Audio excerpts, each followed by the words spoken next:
Hey guys, welcome back to the channel. Today I am going to do a couple keto recipes for you guys. I'm going to do a keto peanut brittle, and I'm also going to do for dinner a keto-friendly Salisbury steak recipe. Super simple and easy and sure to please anybody, whether they're keto or not. They're gonna love it. So I have just been cleaning in my house today, hence the AirPods that I have in my ears, because I like to listen to YouTube videos or Christmas music or any kind of music just to kind of keep the motivation of cleaning going. I put up the tree. If you can see, I put some buffalo check ribbon into it, and this is from the Dollar Tree. It is just their deco mesh that they have every year. And honestly, this is like the second or third year that I've used the deco mesh, and it has really lasted a long time. So that is the tree. Feeling nice and cozy in here. Little outfit today, which is like not typically what I would wear to clean, but I had a few errands to run today, so it is what it is. I'm gonna change it in my comfy clothes soon. And our dog is just laying on the ground, living his best life. Let me show you him. Lucas, say hi, Lucas. Clearly he has a rough life, so. Anyway, just gonna get some things done around the house, play catch up as per usual, and make a couple recipes. So if you guys are game to keep on watching, go ahead and keep watching. For today's recipe, we're going to need 2 pounds of ground beef, lots of onion. We will cut those up later.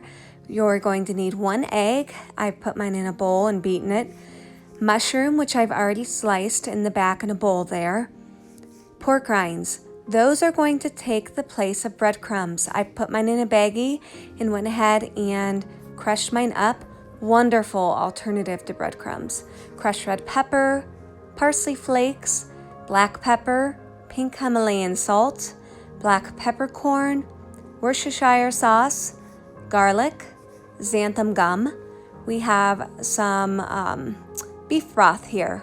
4 cups of it is what we'll need, and of course some measuring cups. On the side, I'm going to do a cauliflower mash.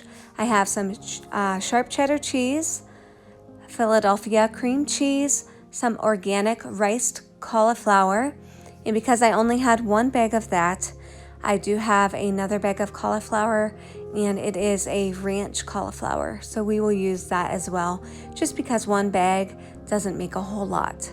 So we will also add into that some butter, and that will be for our cauliflower mash. Let's get started. We're gonna go ahead and get our onion cut up today. And also, one other thing I do want to say is regarding the xanthan gum. I know that is not something that everybody has. If you do not have that, that is totally fine.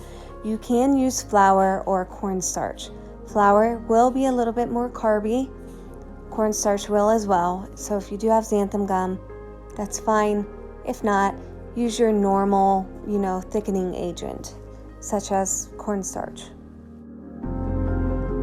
One little tip that I do want to give when cutting onion, so if you take and slice through your onion one way, but don't cut through to the very bottom, and then slice the other way as well, and then turn it on its side, it makes perfect little square onion pieces, if that makes any sense at all.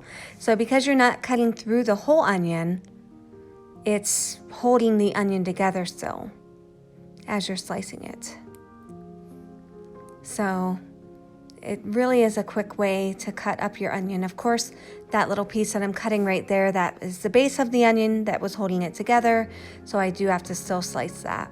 So cutting through it the one way, then cutting through the other way, turning it on its side, slicing down through. Perfect little chunks of onion.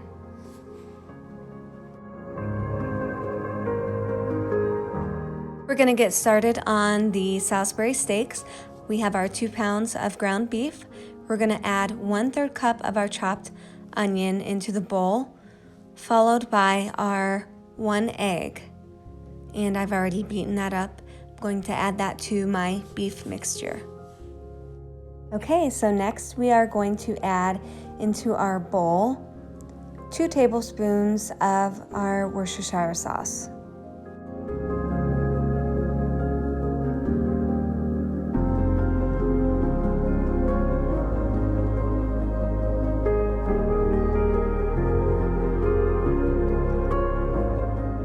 Guys, my apologies. I completely lost a clip of me putting together the Salisbury steak. So after I added my Worcestershire sauce, I added in my tablespoon of parsley flakes, tablespoon of pepper, and my half of a tablespoon of the crushed red pepper.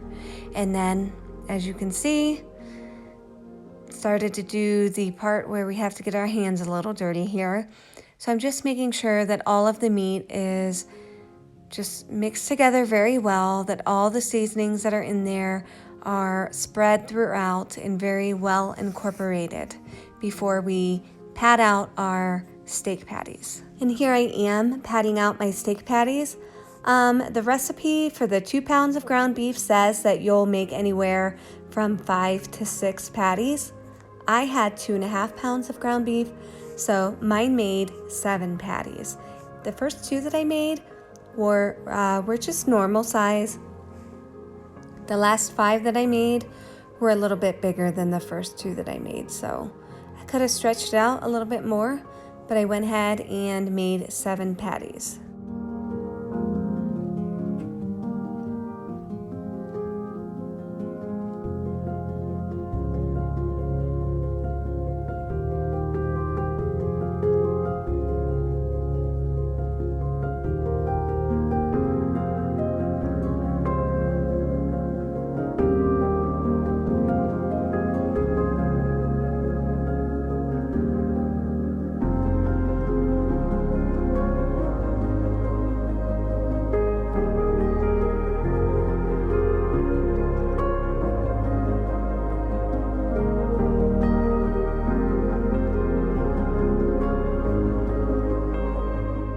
All right, we're ready to get our steak patties into the pan.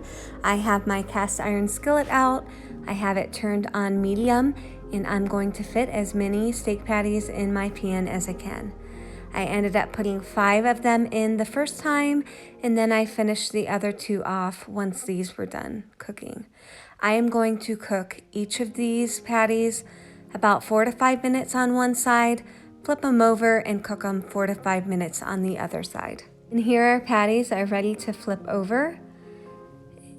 Once these are flipped, you can see they have a nice brown crust on the one side. So we're just going to go ahead and get these flipped over, and we'll let them cook for 4 to 5 minutes on the other side as well. I do want to say that I did go ahead and put a little grease shield cover type thing over my pan so that it helped kind of contain the grease a little bit, although I still had a little bit of a mess to clean up. But anyway, I went ahead and took the first 5 of the patties out, and then I'm going to go ahead and get my other 2 cooked off as well. Now that all of our patties have been cooked, I have them on a plate. I'm just going to set them off to the side. We will be cooking these more a little bit later, but in the meantime, I'm going to go ahead and add my 2 cups of onion into the pan. Same pan that we cooked the burgers in, so we're going to use the drippings from the burgers to help cook our onion and garlic. So we're going to put our 3 garlic cloves, and in my case I used the minced garlic, and then we're also going to put our 2 cups of onion. Like I said, we're going to go ahead and get that browned up in the pan, I would say for about 4 to 5 minutes.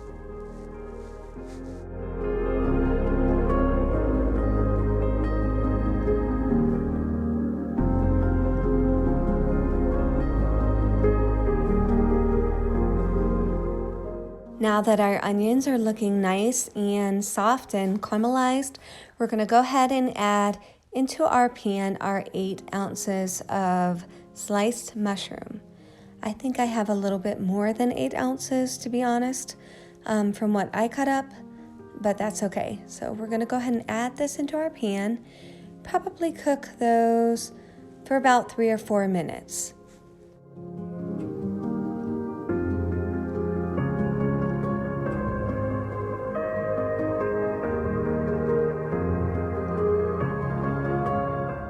Okay, now that everything is looking nice and browned with the mushrooms, onions, and garlic, we are going to go ahead and add our xanthan gum. As I stated before, the original recipe calls for flour as a thickening agent. Xanthan gum is a lot less carbier. Not everybody has this in their household, so I get it. If you want to use cornstarch, I don't think it's going to be that many more carbs. So use what you have, use what's convenient. I did go ahead and use about a half of a tablespoon of xanthan gum. I just sprinkled that on top of what I have going in the pan and went ahead and gave that a good stir. That will help to thicken the gravy as it cooks down. All right, now that everything is looking nice and well incorporated, I'm gonna go ahead and put some black peppercorn into my dish. You can use regular black pepper if you prefer. I like black peppercorn.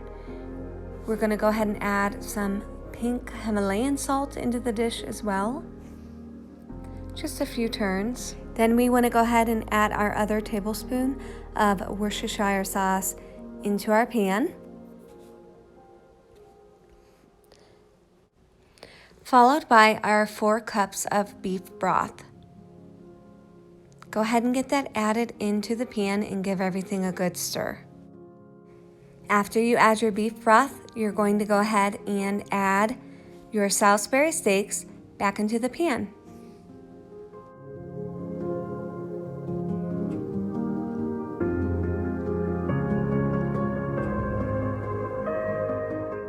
Luckily, I was able to fit all 7 patties back into the pan. And after I added those, I did go ahead and put my grease shield back on because it calls for this to be covered with a lid. And I do not have a lid that fits this pan, unfortunately. So we are going to cook our steak patties in the pan for 20 to 30 minutes on medium.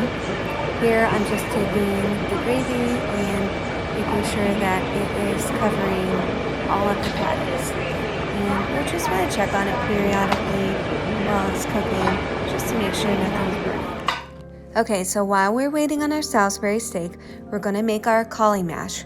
I did go ahead and warm up my ranch cauliflower, and I am going to add it to my NutriBullet cup. I know this is probably a big no-no to add hot things in there, and it's plastic. Mine has been fine, although I know it's probably not the best thing. So I did add my whole pack of the ranch cauliflower. I do have that rice cauliflower as well. That's going in the microwave. In the meantime, I'm going to add a little bit of butter. I'm going to add some of my Philadelphia cream cheese. I'm just eyeballing this. I probably put about 1.5 tablespoons of butter in there, and maybe an ounce or so of Philadelphia cream cheese. I almost put my lid on and forgot that I need to add to that my sharp cheddar cheese. And again, I'm just eyeballing it. It's not an exact science. Do it to your liking. So I just put a handful of cheese in there with mine. And then I added a little pink Himalayan salt as well as some fresh ground pepper. And then it's time to put the lid on there and go ahead and get this blended up.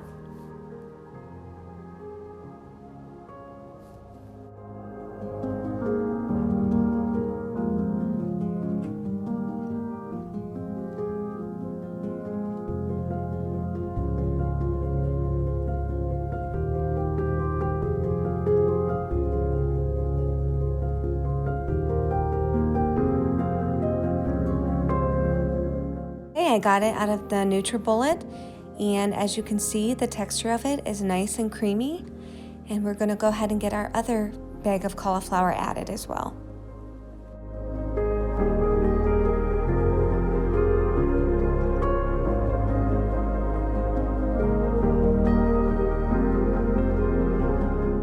All right, we have our other cauliflower added to the NutriBullet. It looks a little crazy right now because I already made the other stuff in there, but I went ahead and added about 3 tablespoons of butter in with it because it was a bit of a bigger bag than our last.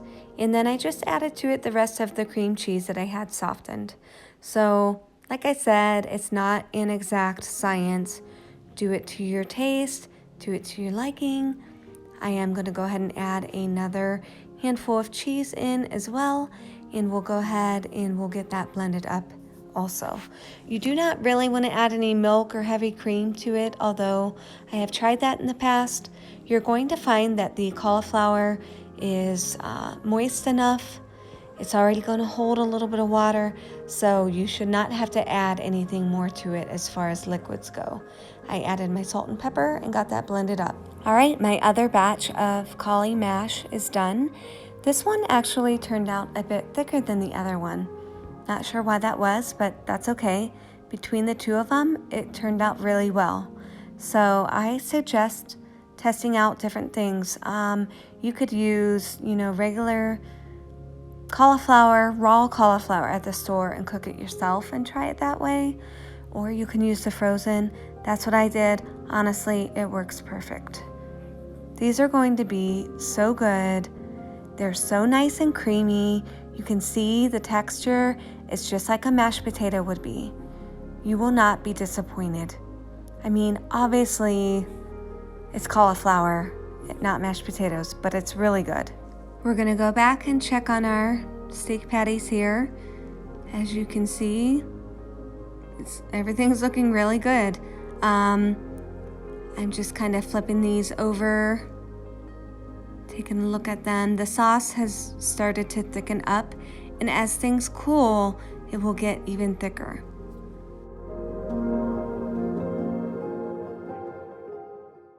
And I do also want to show you that I did make regular mashed potatoes for my family, so they can enjoy this as well. All right, our Salisbury steak is done. Got my Caulimash, and I think I ended up letting my Salisbury steak cook for about 28 minutes. We're gonna go ahead and we're gonna get this dished up, and I will show you.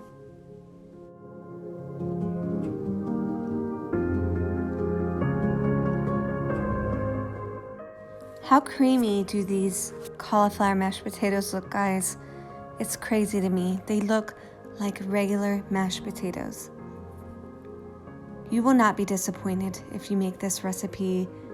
It was wonderful. And of course, the more gravy, the better. So good. So good. Highly recommend. And here I am just enjoying a bite of the Caulimash. You will not be disappointed. You gotta make these. So good. Hey guys, it's getting close to the end of the night here. As you can see, I never did change. I just want to say thank you so much for watching. I hope you guys enjoyed the video. I hope that you guys will try to make this recipe yourselves. It was super easy, super tasty. You can make it for those doing keto and those not doing keto. So all in all, it's a win in my household, and I hope you guys will try it too. So go ahead and like and subscribe, leave a comment, let me know if you guys like these videos, and be on the lookout for a keto peanut brittle video to come your way very soon. I was hoping to get to that tonight, but I didn't, so be on the lookout. That will be out very soon. All right, thanks guys for watching, and I'll catch you in the next one. Bye.